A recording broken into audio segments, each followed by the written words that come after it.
Mexican Mafia's top 10 most ruthless gang members revealed. In 1957, inside a violent California prison yard, a small group of inmates formed a brotherhood for protection.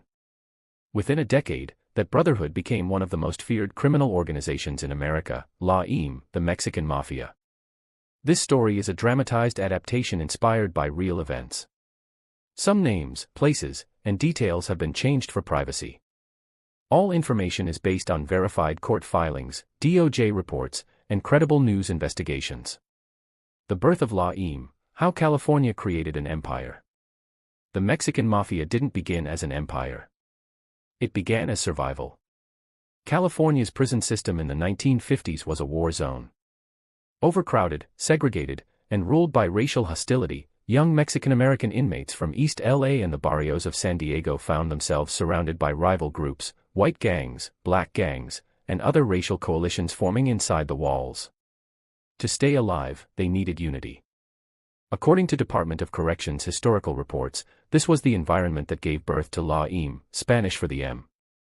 The group's early leader was Luis Güero Buff Flores, an East Los Angeles gang member serving time at Deuel Vocational Institution in Tracy, California. Flores saw that the system treated Mexican inmates as fragmented and disposable. He began recruiting among the Sereno street gangs, White Fence, Clanton, Florencia 13, bringing together men who had never trusted one another outside. His vision was simple: one banner, one family, one power. Flores's idea spread fast. Within a few years, established itself across California's prisons, especially San Quentin and Folsom, two of the toughest institutions in the state. These weren't loose alliances, they were soldiers who saw themselves as part of a larger cause, a mafia for Mexicans behind bars.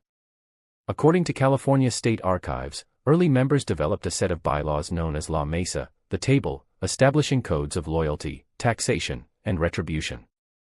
Those who betrayed the brotherhood were marked for death. A code written in blood.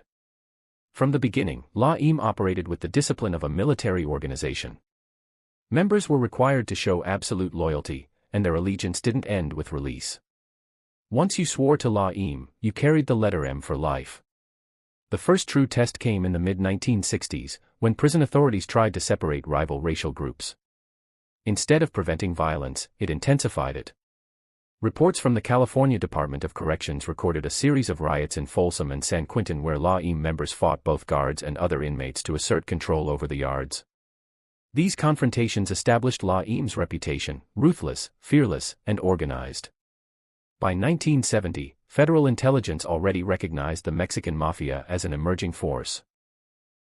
Their influence expanded beyond prison walls through a network of associates on the streets. According to FBI field reports, incarcerated members used coded letters to direct extortion, drug distribution, and murder. Laim had become more than a prison gang, it was a criminal enterprise. The rise of Mundo and Popeye. Among the earliest and most ruthless figures were Rudy, Cheyenne, Cadena, and Joe Mago Morgan, names that would later echo through decades of indictments. Cadena, charismatic and brutal, envisioned a unification of Mexican-American inmates across California. Morgan, of Croatian descent but raised in East LA, became the first non-Latino ever to hold senior rank within Laim. His fluency in English and street intellect gave the group an edge in negotiations, weapons smuggling, and drug trafficking. According to court filings from United States v. Joseph Morgan, 1982, Morgan played a crucial role in connecting Laim with Italian mafia families in Los Angeles, establishing one of the earliest multi-ethnic prison crime alliances in U.S. history. His leadership helped turn Laim from a prison-based brotherhood into a profit-driven syndicate. But the transformation wasn't smooth. Internal purges became frequent. The price for betrayal was execution, often carried out with handmade weapons crafted from toothbrush handles or sharpened metal. Former members later testified under witness protection that killings were ordered by written notes known as huilas. If a huila carried your name, you were as good as dead. From the yard to the streets. By the late 1970s, Laim realized that controlling the prisons meant controlling the streets. The gang began recruiting street-level Sereno gangs, offering them protection and status in exchange for loyalty and a share of profits. According to California Gang Task Force documents, Laim taxed drug sales, demanded tribute, and enforced its orders through green lights, hit authorizations on anyone who disobeyed. This strategy built a vast criminal network. By the 1980s, there were thousands of affiliated Serenos across California and neighboring states. Each paid respect and revenue to La-Im. Even incarcerated leaders could control neighborhoods they hadn't seen in years. In 1984, a federal indictment known as Operation Black Widow documented how La-Im leaders coordinated multi-state heroin and cocaine distribution rings through coded prison calls and messages. Investigators described the organization as a government inside a government, capable of ordering murders and business deals without ever leaving a cell. The war inside Folsom. But the empire was fragile.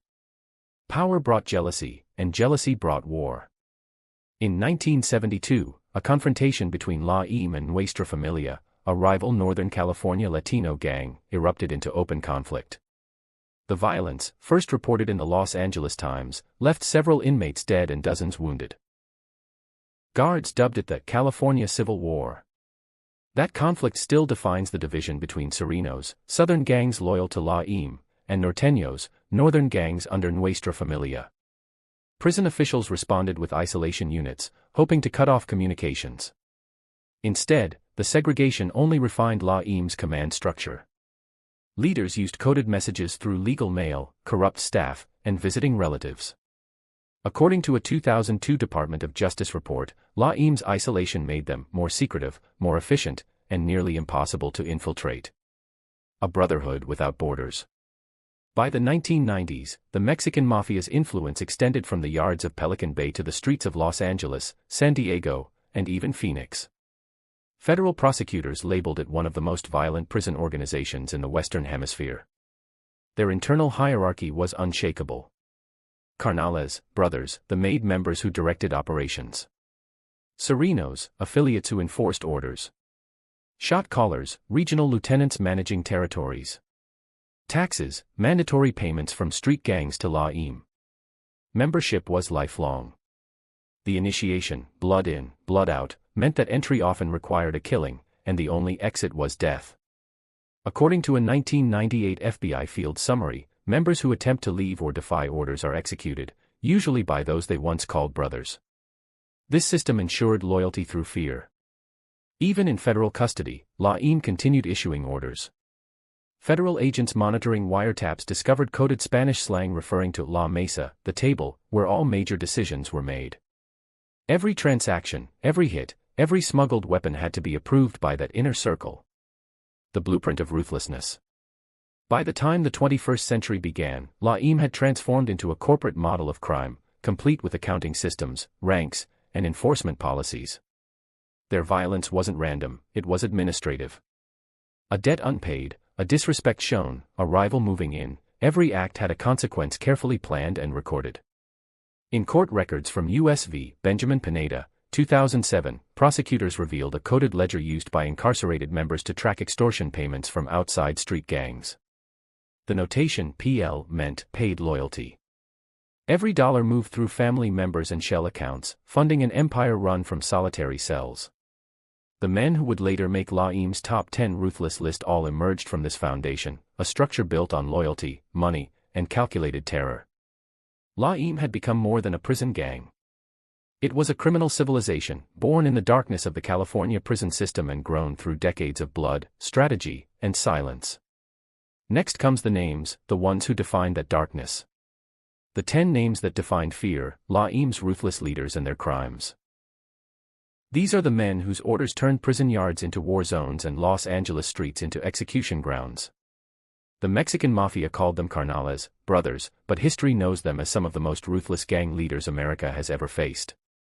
1. Luis Güero Buff Flores, the founder. Every story has an origin, and La-Im's begins with Güero Buff. According to California Department of Corrections archives, Flores founded the Mexican Mafia in 1957 at Deuel Vocational Institution. He unified scattered Hispanic inmates under one symbol, the letter M, to resist abuse and racial isolation. Flores was feared not for his violence but for his mind. He wrote the first La Mesa rules: loyalty above all, silence before betrayal, and blood before dishonor. Though he died young, his blueprint became the gang's constitution. Even today, prison graffiti bearing EME 57 marks his legacy. 2. Rudy, Cheyenne, Cadena, the martyr. Cadena embodied La Im's original fire. Court filings from People v. Cadena, 1972, describe him as both revolutionary and ruthless. He dreamed of uniting Mexican-American inmates across California, but power made him enemies. While imprisoned at Chino, he reached out to rival norteños, an act seen as betrayal. In December 1972, Nuestra Familia assassins attacked him in the yard, stabbing him dozens of times. Guards later said he fought to the end. His death ignited a decades-long war between norteños and serenos, a feud that still divides California prisons. 3. Joe Pegleg Morgan, the mastermind. A Croatian-American who grew up in East LA, Morgan became the first non-Latino MAID member. According to federal indictments from the early 1980s, Morgan used his intelligence and street diplomacy to connect La Im with Italian mafia families in Los Angeles, opening new drug routes. Nicknamed Pegleg after a childhood injury, he ruled with strategy rather than spectacle. He was sentenced to life for murder and racketeering but continued directing operations from his cell until his death in 1993. An FBI agent once said, Morgan turned the Mexican Mafia into a business. Blood was just another expense. 4. Rene Boxer Enriquez, the turncoat. Born in Compton, Enriquez rose through La Im's ranks in the 1980s, controlling narcotics inside and outside Folsom Prison. His brutality earned him respect and fear. According to testimony in U.S. v. Enriquez, 1993, he personally ordered multiple hits. But in 2002, he did the unthinkable, he flipped. Enriquez cooperated with the FBI, giving detailed insight into La Im's hierarchy, finances, and communications. His defection crippled several major operations. Today, he lives under protection, a living ghost of the empire he helped build. 5. Ernie Boy Romero, the silent general.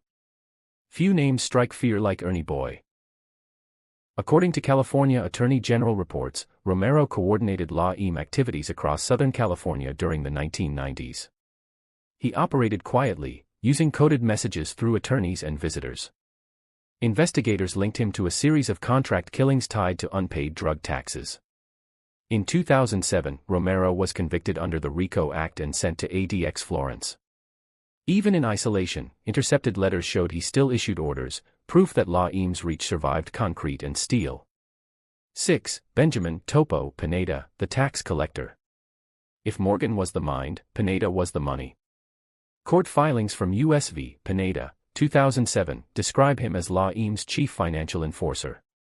Every Sereno gang operating in Southern California paid him a street tax, a percentage of drug profits, that flowed back to imprisoned leaders. Failure to pay meant death. In one verified case, a rival dealer found in East LA had EME carved into his chest, a message, not a mystery. Pineda's arrest during Operation Carnalismo exposed millions in hidden assets but barely slowed the machine. 7. Alfred Chato Sandoval, the executioner. Sandoval's name surfaces in nearly every La Im murder investigation of the 1990s. According to federal court documents, he personally carried out or authorized over a dozen killings, often targeting disloyal members. In 2003, a grand jury indicted him for orchestrating multiple murders from Pelican Bay's security housing unit. Guards nicknamed him the Warden because nothing on the yard happened without his consent. He received a life sentence without parole. From his cell, he reportedly once said, La Im isn't a gang. It's the air we breathe. 8. Ramon Mundo Mendoza, the strategist. A veteran member active since the 1970s, Mendoza was known for intelligence and adaptability. According to interviews in the LA Times archive, he helped draft modern communication protocols, coded scripts, numeric ciphers, and Bible verse messaging systems still used by gang networks today. He was also one of the few to renounce La Im publicly after turning state's witness in the 1990s. His testimony became foundational for the Department of Justice's long-term intelligence efforts against prison gangs. 9. Arturo Tublas Castellanos, the modern boss. Castellanos rose in the 2000s as one of La Im's key coordinators from Pelican Bay's isolation unit. Federal wiretaps and DOJ filings show he controlled dozens of Sereno sets from behind bars, directing drug distribution, extortion, and taxation through coded communications. In 2013, the California Department of Corrections identified him as part of La-Im's Leadership Council. Even in solitary, he was considered one of the most powerful inmates in America, proof that La-Im could adapt to any era. 10. Jose Fox Ledesma, the Street Enforcer. Ledesma represents La-Im's new generation. Arrested in Operation Black Flag, 2018, he was accused of enforcing taxes across Los Angeles and Riverside counties. According to federal prosecutors, his crew handled everything from narcotics distribution to intimidation of rival gangs. Though his exact rank remains disputed, intercepted communications confirmed he reported directly to senior carnales inside Pelican Bay. Ledesma's case shows that the organization isn't a relic, it's a living network, constantly replenished by new soldiers. The pattern of power. Each of these men shared one principle: loyalty backed by fear. They proved that control doesn't require freedom, only communication and conviction. Through decades of crackdowns, the Mexican Mafia's command structure adapted. When letters were intercepted, they switched to coded legal mail. When phones were banned, they used corrupt staff. When leaders died, successors were already waiting. La-Im survived because it learned from every death, every betrayal, every indictment. Its leaders were ruthless not just in violence, but in patience. They turned time itself into a weapon. The human cost. Behind every headline, every ruthless name, are hundreds of victims, inmates stabbed in showers, families extorted, witnesses silenced. According to DOJ statistics, La-Im has been linked to hundreds of confirmed homicides across 4 decades, many of them ordered from inside maximum security cells. Yet the full number will never be known. One retired investigator put it plainly: you can't measure La-Im in bodies or money. You measure it in fear, and fear has no count. The legacy of blood, how La-Im rules from the shadows today. Even after decades of raids, indictments, and isolation cells, the Mexican Mafia never died, it simply learned how to disappear in plain sight. Its leaders may be locked away, but its reach still grips the streets of California and beyond. Power without freedom. Federal agents once believed that supermax isolation could end La-Im's influence. But according to Department of Justice reports, even inmates held 23 hours a day in concrete boxes continue to run extortion, drug, and murder schemes through coded mail and corrupt intermediaries. At Pelican Bay's Security Housing Unit, investigators uncovered hand-drawn maps, secret accounting ledgers, and messages disguised as legal correspondence, evidence that La-Im's Mesa, or Leadership Council, still made decisions that shaped entire neighborhoods. Their system works like a corporation. Imprisoned carnales act as board members, while street crews, Sereno gangs, serve as branch offices. Each gang pays taxes and follows orders, and in return receives protection, status, and permission to operate. It's a hierarchy built to survive the impossible, where even solitary confinement becomes a command center. Control through communication. The secret of La-Im's endurance is communication. When the walls close in, they adapt. According to FBI transcripts from Operation Black Flag, 2018, messages once smuggled in ink now move through hidden phone apps and encrypted text sent by girlfriends or relatives. One investigator described it as organized crime 2.0, the same old code of silence, just with Wi-Fi.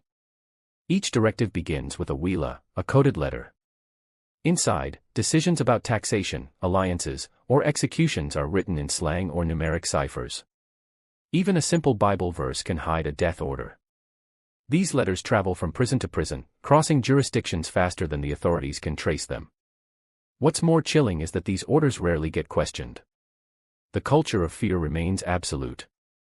If a Sereno fails to pay tribute or disrespects a senior carnal, he's instantly greenlit. According to Los Angeles Times reporting, dozens of murders in Southern California have been directly linked to prison-issued green lights, proof that La-Im still rules by remote control. The streets as an extension.